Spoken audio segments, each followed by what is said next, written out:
Doctor कलाम साहब एक बार students से इंटरेक्ट कर रहे थे और स्टूडेंट्स ने उनसे कुछ क्वेश्चंस किए थे और डॉक्टर कलाम साहब ने उनके जो जवाब दिए उसमें उनका व्यक्तित्व साफ दिखाई देता है। इंडिया की बड़ी बड़ी पर्सनालिटी उनको अपनी इंस्पिरेशन मानती है और जैसा कि संदीप सर ने कहा कि स्टूडेंट्स के लिए उनसे बड़ी इंस्पिरेशन इस पूरी दुनिया में और कोई नहीं है। Doctor APJ Abdul Kalam students के लिए उनसे बड़ी इंस्पिरेशन इस पूरी दुनिया में कोई नहीं है। और इसीलिए थंबनेल में मैंने लिखा है कि काश हर स्टूडेंट्स इस स्पीच को एक बार सुन ले।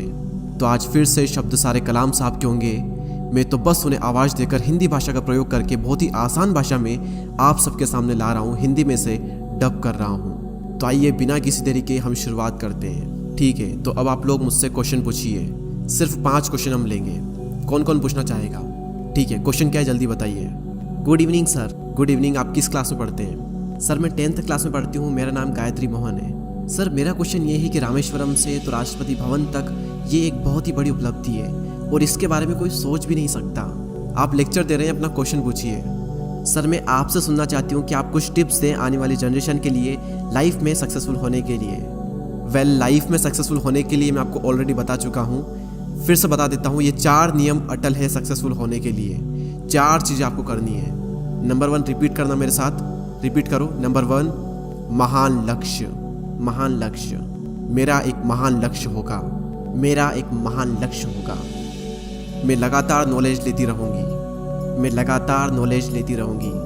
मैं अपने लक्ष्य के लिए कठोर मेहनत करूँगी। मैं अपने लक्ष्य के लिए कठोर मेहनत करूँगी। नंबर 4 मैं दृढ़ रहूँगी। नंबर 4 मैं दृढ़ रहूँगी। बस यही मंत्र है। हाँ पूछो पूछो। सर मेरी इंग्लिश थोड़ी सी ख़राब है, मलयालम मीडियम से पढ़ता हूँ। मलयालम में बोलो, कोई बात नहीं। सर इंडिया की एक बड़ी ताकत और एक बड़ी कमज़ोरी क्या है? इंडिया की बड़ी ताकत और बड़ी कमज़ोरी क्या है? क्या बात है, फैंटास्टिक बॉय। किस क्लास में पढ़ते हो? सर 7th क्लास में। ओके, अब सवाल पर आते हैं। बड़ी ताकत क्या है इंडिया की? इंडिया की सबसे बड़ी ताकत हो तुम, जहाँ पर 60 करोड़ युवा रहते हैं। ये है हिंदुस्तान की सबसे बड़ी ताकत। अब मैं जो बोलूँगा मेरे साथ रिपीट करना। युवाओं का प्रज्वलित मन। युवाओं का प्रज्वलित मन। धरती के ऊपर, धरती के ऊपर, धरती के नीचे, धरती के नीचे और धरती पर, और धरती पर सबसे शक्तिशाली चीज़ है। सबसे शक्तिशाली चीज़ है। तो भारत का युवा और युवाओं का प्रज्वलित मन हिंदुस्तान की सबसे बड़ी ताकत है। और तुमने पूछा कि इंडिया की सबसे बड़ी कमज़ोरी क्या है। ठीक है, कमज़ोरी भारत बिना मिशन के एक कमज़ोरी है। एक देश मर जाता है अगर उसमें मिशन नहीं है तो, कोई उद्देश्य नहीं है तो। और सेम चीज़ लाइफ के साथ में भी है। बिना मिशन के जीवन मर जाता है, उसी तरीके से बिना मिशन के एक देश भी मर जाता है। तो हर राष्ट्र का और हर एक इंसान का अपना एक मिशन ज़रूर होना चाहिए। ठीक है, अगला क्वेश्चन। सर मेरा क्वेश्चन ये है कि एक साइंटिस्ट और एक भारत के राष्ट्रपति के रूप में आपकी सभी महान उपलब्धियों में से आप किस उपलब्धि को सबसे मूल्यवान मानते हैं? देखिए, मैं पर्सनली बिलीव करता हूँ कि मैं एक टीचर हूँ और जब मेरे एक स्टूडेंट ने PhD की थी तो वो मेरे लिए एक बहुत ही शानदार अचीवमेंट था, मैं ये मानता हूँ। ठीक है, अगला क्वेश्चन पूछिए। अरे क्या बात है, आपका नाम क्या है? सर विष्णु दिनागत। कौन सी क्लास में पढ़ते हो? सर 5th क्लास में। आपका ड्रीम क्या है? सर मेरा सपना है कि मैं एक IAS ऑफिसर बनूं। क्या बात है, आप बहुत ही स्मार्ट लड़के।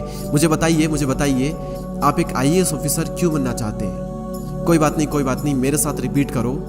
एक IAS ऑफिसर के रूप में, एक IAS ऑफिसर के रूप में मैं करप्शन को रिमूव करूँगा। ठीक है, अब क्वेश्चन पूछिए। सर मेरा क्वेश्चन ये है कि क्या आप लव, कंपैशन और ग्रेटिट्यूड यानी कि प्रेम, करुणा और कृतज्ञता के बारे में कुछ कह सकते हैं? वेल, प्यार वो है जो हमें माता पिता से मिलता है, उसका कोई मूल्य नहीं है। करोड़ों रुपए दे करके भी हम उसे खरीद नहीं सकते। तो प्यार वो है जो कि हमें हमारे माता पिता से मिलता है। इसलिए आज आप अपनी मम्मी को खुश करेंगे। क्या करेंगे? खुश करेंगे। कंपैशन यानी कि कृतज्ञता के बारे में अगर कुछ कहूँ तो आज जब मैं ट्रेवल कर रहा था तो 2 बच्चे थे और उनके माता पिता उनके साथ में थे।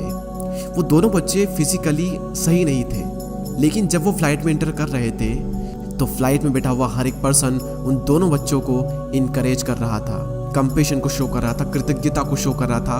और यही है कंपैशन। और बात रही ग्रेटिट्यूड की, आभार प्रकट करने की, तो ये एक ऐसी क्वालिटी है जो कि हर इंसान के अंदर होनी ही चाहिए। हम एक उदाहरण से समझते हैं। आपने सूरज को देखा है? सूरज को, अर्थ को देखा है, पृथ्वी को? अरबों साल हो गए सूरज पृथ्वी को रेडिएशन दे रहा है, गर्मी दे रहा है, लाइट दे रहा है, और कभी भी सूरज ने पृथ्वी को थैंक यू बोलने के लिए नहीं कहा।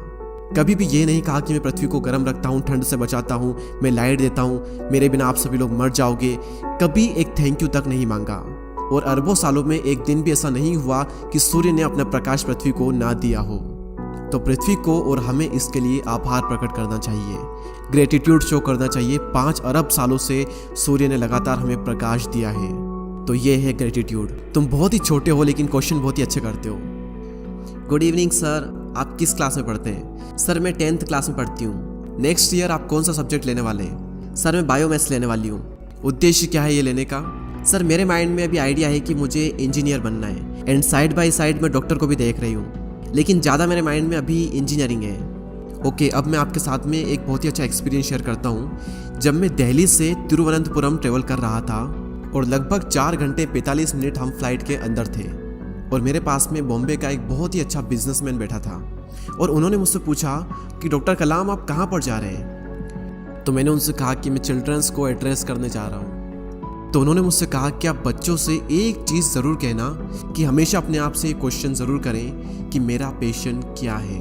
कई सारे पेरेंट्स ये चाहते हैं कि मेरा बेटा इंजीनियर बने, डॉक्टर बने, मैनेजर बने, साइंटिस्ट बने, लेकिन इम्पोर्टेंट ये है कि बच्चे का क्या ड्रीम है, और उसके ड्रीम की हमेशा रेस्पेक्ट की जानी चाहिए।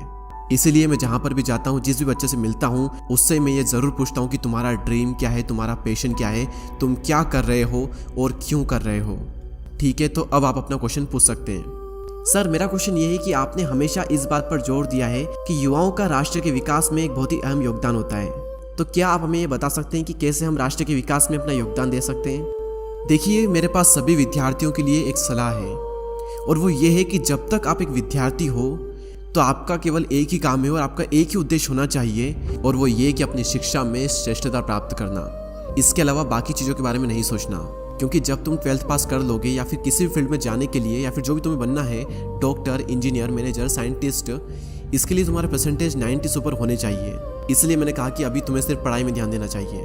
और अगर तुम राष्ट्र के लिए कंट्रीब्यूट करना ही चाहते हो, तो अगर तुम्हें सैटरडे संडे को छुट्टी मिलती है और समय मिलता है, तो तुम ऐसे अस्पताल में चले जाना शाम के टाइम पर जहाँ पर बहुत ही भीड़ होती है। तो आप वहाँ पर जा करके देखोगे कि कुछ ऐसे मरीज हैं जिनसे मिलने के लिए उनके फैमिली, उनके रिश्तेदार आए हुए हैं, और कुछ ऐसे मरीज हैं जिनके पास कोई भी नहीं है। तो तुम उनके पास जाकर उन्हें फूलों का गुलदस्ता या फिर फल फ्रूट दे करके उन्हें खुश कर सकती हो, या फिर तुम 5 पौधे उगा सकती हो, या फिर अगर तुम अफोर्ड कर सको तो लोगों को शिक्षा दे सकती हो।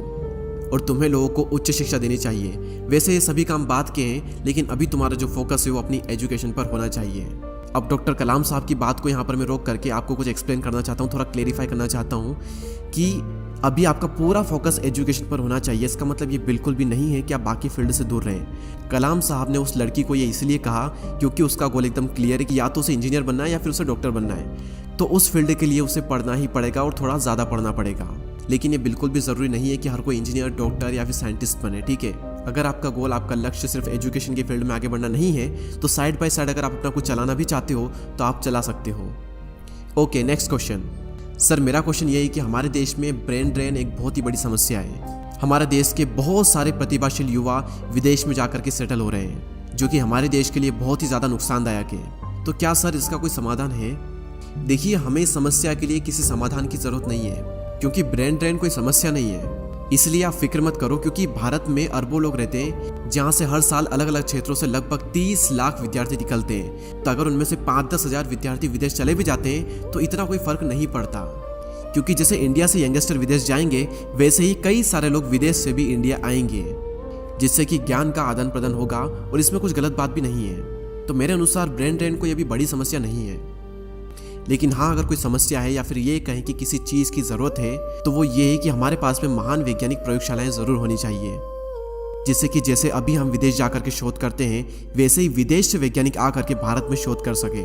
सर मेरा क्वेश्चन ये है कि हम हर रोज़ भ्रष्टाचार से संबंधित समाचार सुनते हैं, तो क्या आप कुछ उपाय बता सकते हैं जिससे कि हम भ्रष्टाचार को खत्म कर सकें या फिर उसे कम कर सकें? देखिए, अगर मैं आप सभी को करप्शन को ख़त्म करने का तरीका बताऊंगा, तो क्या आप सभी लोगों को करेंगे, मेरी बात मानेंगे?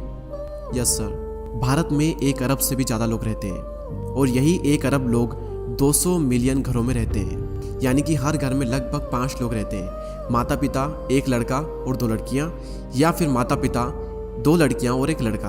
और ये देखा गया है कि 200 मिलियन घरों में से 60 मिलियन घरों में करप्ट लोग हैं। आप इमेजिन करिए, फैमिली में एक पर्सन करप्शन के थ्रू पैसे कमाता है, लेकिन अगर बच्चे हिम्मत करके अपने पापा से बोल दे कि पापा अगर आप करप्शन करके पैसे कमाओगे तो हम आपकी कार या फिर बाइक या फिर स्कूटी नहीं चलाएंगे, ना ही उसमें बैठेंगे, तो क्या वह पिता कुछ बोल पाएगा?